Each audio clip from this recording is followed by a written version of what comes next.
Once per month, at the full moon, the residents of the small village of Rodenburr come to dread the night, for they know that one among them will be chosen. Whether it's the pittance of livestock they've managed to accumulate on the bleak steppes just below the barren hills, or a building lost to a mysterious fire, they know the raiders will arrive. Yet it will only be one resident of this close-knit community that will be attacked. Not a full-on assault such that all could rise up to defend the village. Only one. And this brings dissension among neighbors. Why should this honest, hard-working farmer be attacked when his disreputable neighbor sleeps like a baby? Why do the attacks cease when soldiers from Dramos come, but then continue after they leave? And why is it that Cyrus, the richest man in town, has had none of his property attacked? Could Cyrus or his ill-famed son Dulles be somehow behind these mysterious assaults? This is the story that Rodenburr's leading citizen's daughter brings to Zodi's tavern and tells the players. And so begins their first encounter with the devious and brilliant orcen commander, Kurok the Annointed One. But it will not be the last.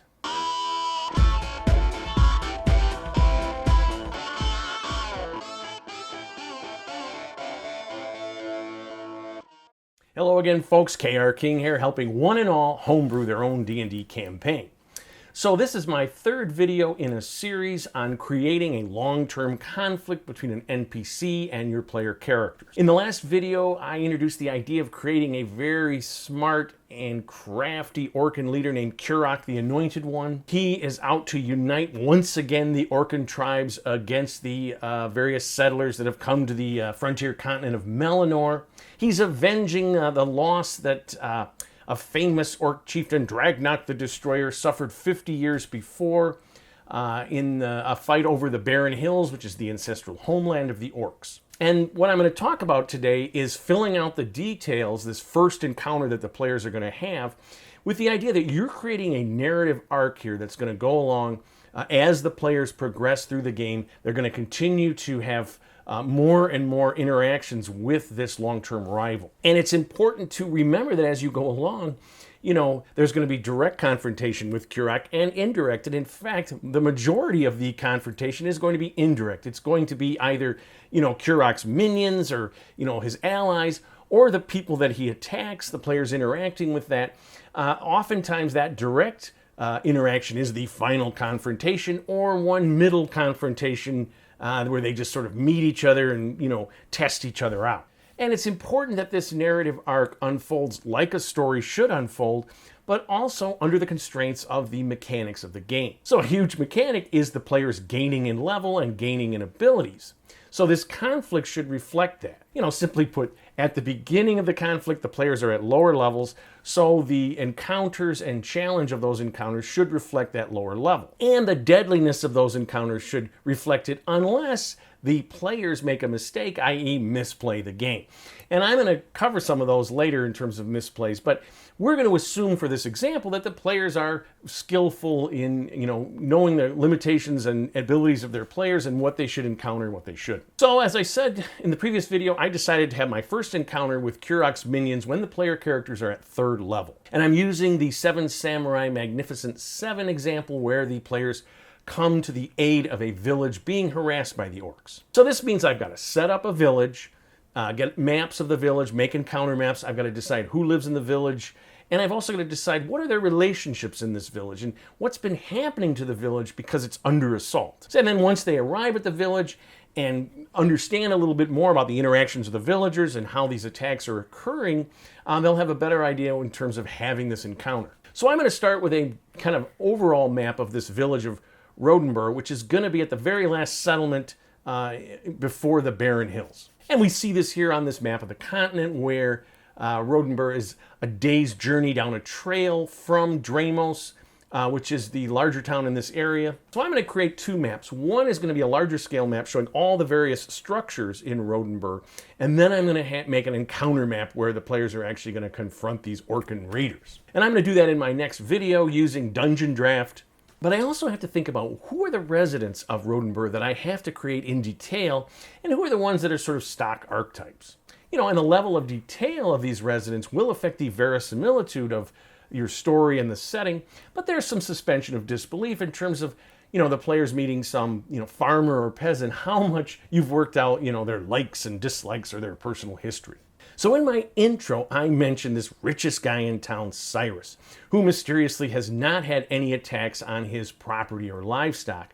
And then he has this disreputable son, Dulles, who is known for, being intemperate, committing crimes, and having associations with unsavory characters. He travels to Dramos, selling goods for his father, and he's known as kind of a notorious guy there. So then I'm going to create the leader of the community. Her name is Jaslyn, and she is the granddaughter of a very famous warrior named Morgan who took part in the Orcan Wars. She's very respected, very wise. And then I'll have Jaslyn's daughter, Issel, who is going to come to Dramos. She and her mother are friends with Zodi and his wife Valina, and she will discuss what's happening in Rodenburr, and this is where the players will hear about it. And then I'll have a group of farmers, and they'll have kind of one representative. They've been harassed by the orcs. They're asking Jaslyn, and what's going on? Why isn't something happening? So I'm going to use some standard demographic stuff that you can find on the internet in terms of the size of a medieval style village. I'm going to say this village has 300 people, 50% of whom are working age, and then you have 40% that are under the age of 16, and then you have about 10% who are over the age of 50.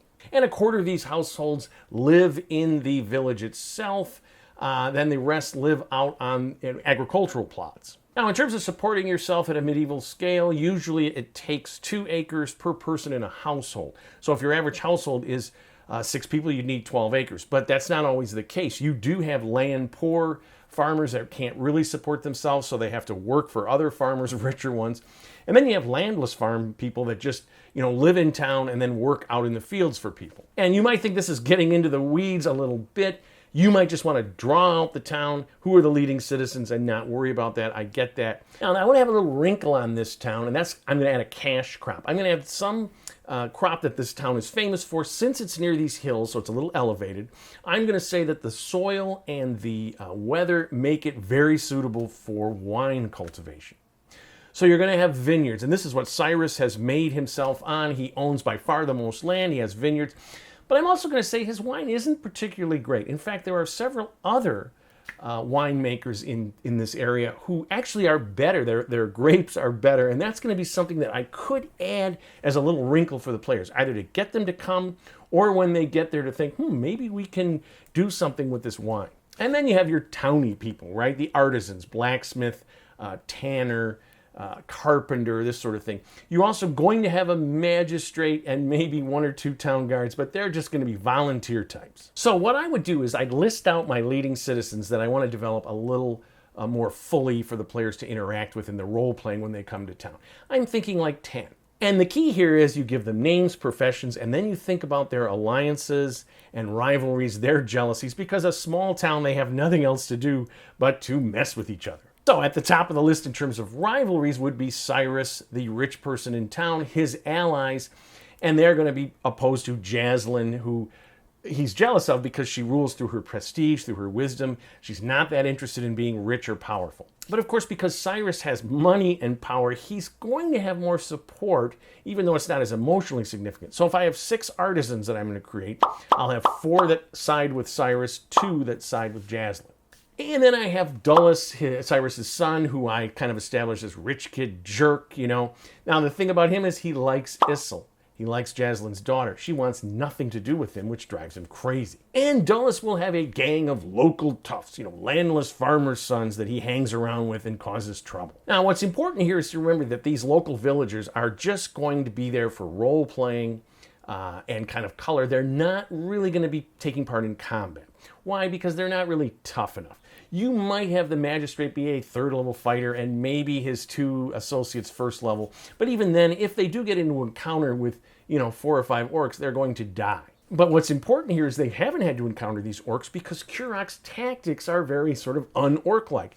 He's testing the waters here. He's not exposing himself. He's having these mysterious attacks. He's targeting 1 or 2 people, but leaving Cyrus alone. Now, this would indicate that there's some ally or something, some human or whatever that knows about the makeup of the town. But again, you don't have to think about that right away. You just have these mysterious attacks. The players don't know they're orcs yet when they come to help the town out. Kurok is trying to create dissension. He's trying to test the authorities in Dramos' resolve to aid Rodenburr. And again, you don't have to develop this human ally if you're going to have one right away. And you can think to yourself, maybe there's a grudge they have against someone in Rodenburr. Maybe they want Cyrus's land, the vineyards, or maybe there's some secret hidden in the area, but they need Rodenburr to be abandoned. All right, so once you've established, the various residents of Rodenburr and their alliances and rivalries, you've got to think about your plot hook. And this is going to come, I think, partly from Kurok's tactics, these mysterious nighttime attacks, but then also connections that the player characters might have to the town or people in it. So the most obvious is to have a player character come from Rodenburr, but this might be a little unrealistic. First of all, the players have worked out their backgrounds, talked about where they were from. Secondly, it's a very small population. The odds of that would be rather slim. And it might seem obvious that you're sort of railroading the players into this encounter with this kind of alliance. Now, but you are telling a story, and personal stakes makes conflict much more interesting. So you do want to have some connections. You just don't want to make it implausible. Again, the classic action hero goes back to his hometown to clean up the corruption. Or Frodo Baggins just happens to have a cousin, Bilbo, who has this mysterious ring. So, of course, we come to expect some connections that might be coincidental. It is just a story, after all. We're trying to be entertained. So I'm going to look at all the PCs that I'm running with currently on an online campaign and think about possible plausible connections they might have to this storyline. And I've talked about these characters a little bit before. In fact, I've had characters come and go since the last time I talked about them. But currently I have an elven cleric, an elven ranger, a half-elf bard, a human wizard, and a human paladin. So in terms of their backgrounds, you might think, well, the elves aren't going to have any connection to Rodenburr because it is a human settlement.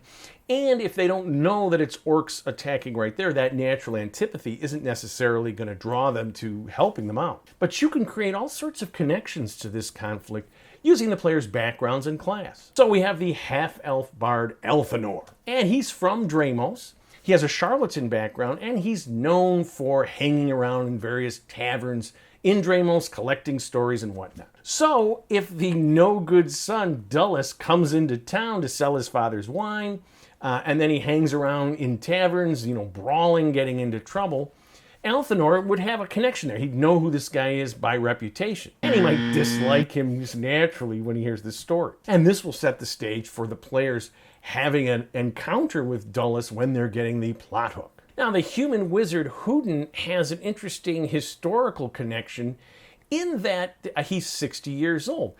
The player in real life is 20 who rolled this guy up. He wanted to play an elderly wizard. Well, if he's 60, that means he was 10 years old during the Orcan Wars. He knew people, family members that were involved in this, and he has kind of a unique perspective on this. So the human paladin Nolan could just have the motivation of a paladin to right a wrong that's occurring. But his background is a soldier. And Jaslyn is the granddaughter of Morgan, this very famous soldier, so he may have a connection there in terms of that extra little bit that gets him to say, we got to look into this. So Bering is an elven ranger whose background is outsider. He wandered the wilderness for many years before he decided to join up with this group. He also has favored terrain of grasslands and sort of clear terrain, which is the terrain around Rodenburr. So you could say that during his wanderers, he visited this town and he met Jaslyn and her daughter, Issel, and, he was very favorable to them. They treated him well. They treated him with respect, even though he was a little bit of this, strange elven outsider person. And then once it becomes clear what's happening, Bering's favorite enemy is orc. He knows their language, whatnot. He's going to be interested in finding out what's going on. The orcs are back in this area. What is this? And then you have Eldrith, this lawful cleric of Corellin, who could easily be drawn to this village just out of an act of protecting it against danger. So I'm going to have Issel come to Dramos with some merchants. Every 6 months they come into town to sell stuff, buy some supplies, whatever. And she goes to Zodi's tavern because Zodi and his wife, Alina, are friends with her mother, Jaslyn. So she's going to tell Zodi and Valina, the story of these mysterious attacks, how the authorities in Dramos, they sent some soldiers out, nothing happened, they left, they restarted again. The town is really too small for anyone to help out. And then at that point, I will have Dulles come into Zodi's tavern, see Issel. Maybe, you know, I'll have one of the player characters happen to be talking to her right there, but he's going to get mad. He's going to cause an incident, and the players will get involved. So the bard will know who Dulles is and what an asshole he is. And then Bearing the Ranger will have some history in Rodenburr.